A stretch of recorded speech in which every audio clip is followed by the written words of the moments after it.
Okay, hello everyone, welcome back to my channel. Today I'm going to be doing the third installment of the ranking all of my palettes series. I filmed two, but I haven't uploaded any yet.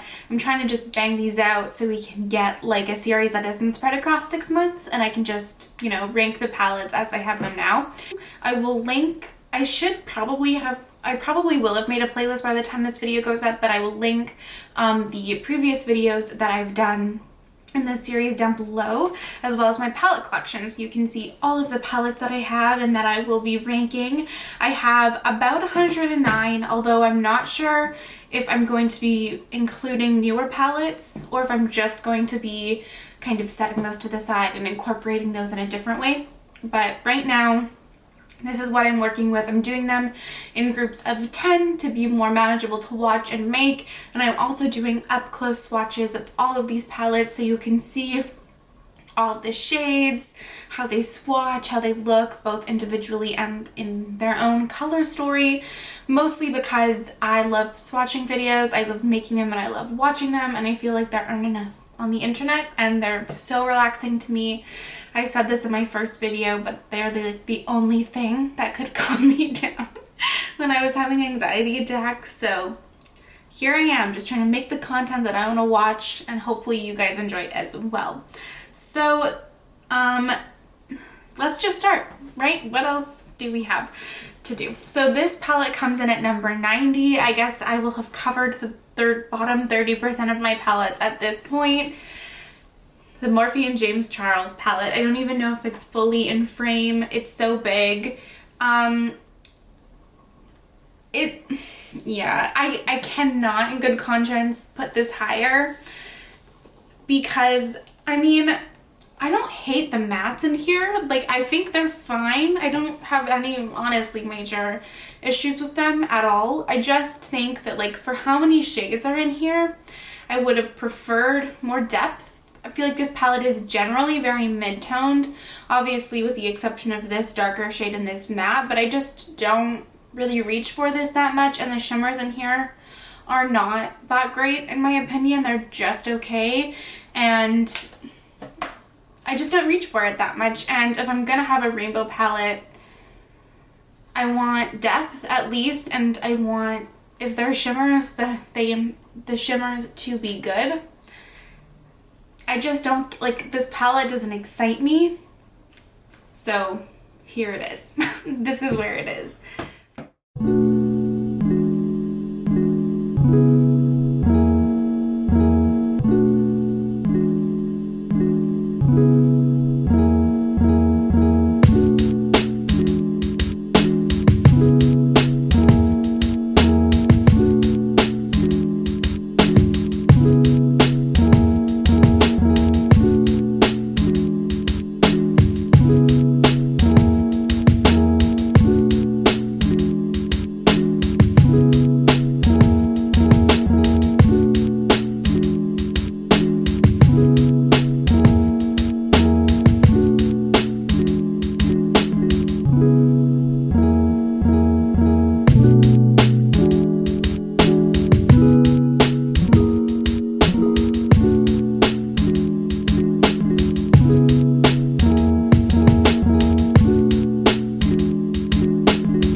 number 89. It's the Beauty Bakerie Do It For The Gram palette. I did a first impressions video on this a long time ago.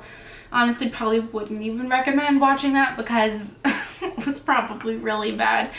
But the only reason that this is ranked higher, well, first of all, I don't love the mattes in here. It's kind of the opposite to the Morphe palette. I don't love the mattes in here. I find them to be lightly pigmented is my generous way of saying that, but they're not pigmented at all. They're quite sheer and they don't build. So I don't mind a sheer matte. If it builds, that's great, but they don't build. They're not really that good in my opinion. And although I do love the shimmers, like I find the shimmers to be really foiled, really like creamy metallics, but because I don't like really use this palette alone, I have to pull something in because the mattes are just not it for me. I just, again, find that I don't reach for it that much, although I do like Beauty Bakerie as a brand more than I like Morphe.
Number 88, we have the Kathleen Lights the Zodiac palette in collaboration with ColourPop. First of all, I mean, everyone says this, but this packaging is beautiful. Like, truly, it's so beautiful. But in general, I don't hate ColourPop's formula. This palette is not the one. It's really not that impressive. I feel like there's something off about this, and that's different. I don't have like an abundance of ColourPop eyeshadows, but there's something that's different about this in a bad way. Like, it's not that great. I'm pretty sure you can't even get this anymore, so I'm not gonna go on and on about it, but the metallics are lackluster, the mattes are just and the color story, actually, I don't hate as much as other people do, but these two oranges, these orange metallics, which I was most excited for in this palette, are really not great. They're sheer, they don't really build, they're not that sparkly, they're basically just satins, and for that reason I don't love this palette that much.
number 87, which if you would ask me like 4 years ago where this palette would rank, it would have been like top of the top.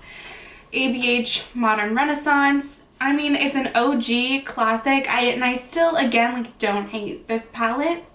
It's just, I have a lot of other warm toned shades in my collection at this point, and I'll reach for most of my other warm toned palettes over this. I like the depth, the range of depth. Like, I like that we get Cypress Umber, this really dark brown, but I mean, we only really get these two metallic shades, and even then they're like mostly satin. And I just, yeah, I don't reach for this unless I think, let me use Modern Renaissance today, you know, like it had its time in the sun, but now it's moved back to Canada and it is in the cold. What? Okay, let's just keep moving on from that horrible analogy.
Number 86, ColourPop Honey. I remember when they started releasing these monochromatic palettes, and when I was still like buying from ColourPop, I'm not really interested in them as a brand anymore, to be honest. But I had dreams of collecting all their monochromatic palettes. That obviously didn't happen, but I was so excited to get this palette. I mean, it's nice. It's a nice, like, yellow palette. It definitely, like, bumps up my collection of yellow shadows. If I want to do, like, a yellow bright look, then, I mean, I know I have this, but I don't, again, use this on its own very much. It has a pressed glitter. Now I'm very, like, I don't buy palettes with pressed glitters anymore, even though it is a really beautiful pressed glitter. But I'm just not trying to have that. I'm not trying to contribute to microplastics in the environment. I'm trying to minimize my impact, I mean, as best I can. But yeah, I mean, it's like pretty. The shades are nice. There's like obviously no depth variation in here, so I don't use it as a standalone palette. It's just like, it's good, but it's fine, you know?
have another ColourPop palette. Another, what if I wasn't recording? Okay, we just gotta check that. Another famous palette, ColourPop Yes Please. It's so dirty. This packaging is so gross. This has been very much loved and used extensively by me. Again, I actually don't hate the quality of this. It's not bad. It performs well. I like, again, that we have this dark brown. I do not like the chauffeur shade. It just has immediate hard pan. Doesn't really work for me. It's just another one of those things where it's like, I have other warm toned palettes that I prefer and that I generally reach for over this. And yeah, I mean, it's fine. It's still nice. Like, I wouldn't get rid of it because it's still like, it's nostalgic and still shade that I like and used from time to time, but it's not, it doesn't hold the same like pull or the same, it doesn't have the same pull on me as it once did.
Then we have Lime Crime Venus 2 at number 84. This definitely escaped its brethren, okay? It came to the middle of the pack in the bottom 30, but still, there's something about these Lime Crime palettes. I've done a like literal 45-minute video on these palettes. This one I like obviously more than 1 and 3, but if I'm gonna use this on its own, I pretty much do the exact same look, just using these 3 mattes in the crease, the shade Mustard, Mud, and Jam, and then I put Pigeon all over the lid. Maybe I'll deepen it up with Boot, this black sparkly shade, but this green, horrible. So bad. I don't really use this one that much. I'll reach for this blue on occasion, but as a palette on a whole, I do one look with this, and even then when I use it, I'm like, I know I have other shades that can do exactly the same thing and give me a little bit more. So yeah, in hindsight, maybe this should be ranked lower than ColourPop Yes Please, which actually would make more sense, but I've done it, okay? It's too late.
Jaclyn Hill Dark Magic palette from the Vault collection that they did. This would be ranked higher if I liked any of the shimmers in here. All of the shimmers in here are frankly bad. Like, this dark green has hard pan. I can see it in the mirror in front of me, and these other two, like this silvery taupe and then this metallic taupe, they're not good. And I feel like this palette has the worst shimmers out of like this whole little collection of 4 palettes. I actually don't mind the mattes, and I do like the color story, but the shimmers just bring it all the way down.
This next one may come as a surprise if you watch me, because I am literally a pink eyeshadow fanatic.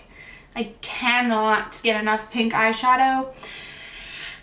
But number 82 is the ColourPop Ooh La La palette. Again, another one that I was really excited to get. And it was so exciting for me when I initially got this. But what really brings this down, at number 1, I really wish that one of these 2 shades at the bottom was deeper, more saturated. I always reach for another palette when I use this to give me more depth. And then these 2 shades in the middle here are they're satins, and honestly when you put them all over the lid they basically look matte. If these were the same type of formula as these 2 metallics here, honestly it probably would be a lot higher, but I have a lot of pink eyeshadow and this just does not compare to the other palettes that are pink that I love a lot more.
81, the Huda Beauty Coral Obsessions palette. Again, like similar to what I've mentioned with the other palettes, I like the formula. I actually like probably the formula of this the best out of all of the palettes that I've mentioned today. I like Huda Beauty's eyeshadows. It just, like, if this brown or one of these shades was like a really dark shade, maybe like a rich like plum or burgundy or something like really, really rich and saturated, that would give me depth, and I could use this palette as a standalone palette, this would be again ranked much higher. But I always have to reach for another palette when I use this palette because I like depth in my looks and this doesn't give me depth.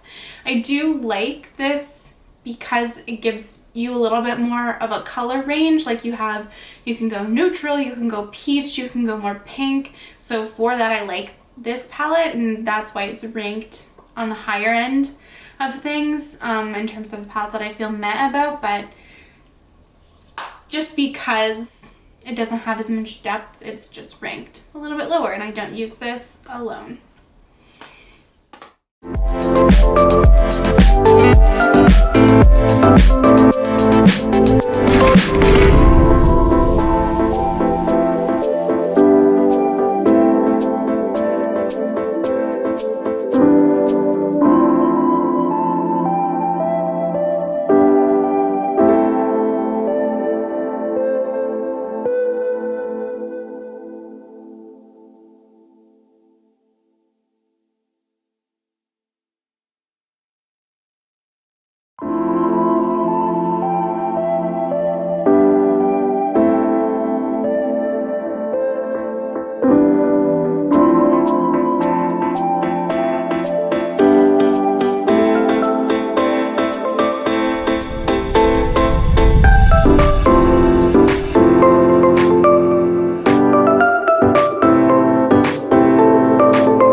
Us to the end of this, the third installment in this ranking on my palettes.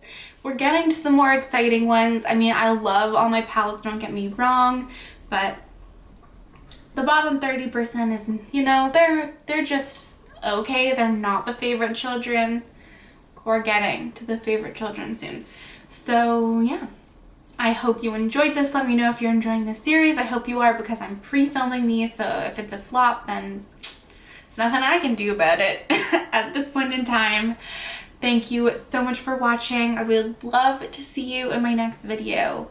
Bye.